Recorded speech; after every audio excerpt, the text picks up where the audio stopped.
So you've unlocked Mark II miners and some faster conveyor speeds, so naturally you want to start upping the production of your factories. However, as you start to place out your smelting manifolds to handle the extra input, you start to realize that this is just going to get bigger and bigger and take up more and more space.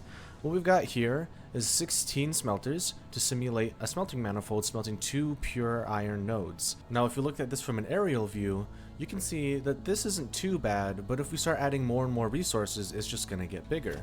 And as of right now, it takes about 4 by 5 foundations of space just for having 2 pure nodes. Now as you can see, as factories get bigger and bigger, you're going to need a lot more than just 2 pure nodes of material. So how do we handle this without creating a large sprawling mess of smelting manifolds? Well, that's easy. We just have to take advantage of our vertical axis. Now this design I found originally on Reddit by a creator named Old Shaving Foam. However, his design had some things that I wasn't a huge fan of. For example, his design had all of these conveyor lifters on the outside of the tower. I wanted to be able to fully enclose this in order to hide everything inside and only show what I wanted to show. To build this tower, we start with our new conveyor wall holes that allow us to place conveyor holes on any part of the wall. Then we grab our splitter and we butt it up right next to the input wall hole.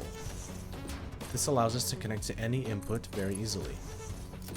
Then we place our second splitter, and then grab our smelter, and we're going to actually clip it into these splitters, just a little bit. Now even though they're clipping into each other, we can still place a conveyor connecting the two by just double clicking quickly on the conveyor splitter output.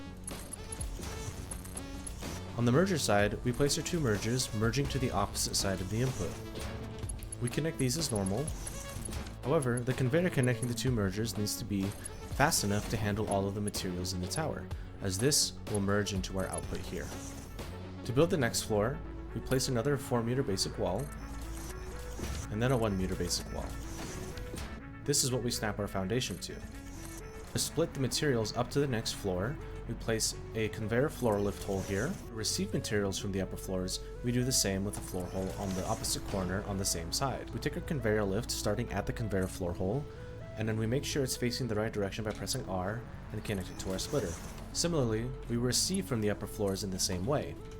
Now the next floor is essentially a mirror of the floor below it, with the mergers receiving and then merging on opposite sides, and the splitters receiving and splitting on opposite sides as well. Now this design can be copied and pasted, mirroring the floor below it until you reach the height that you need. Just remember that you're always going to be limited by your conveyor speed.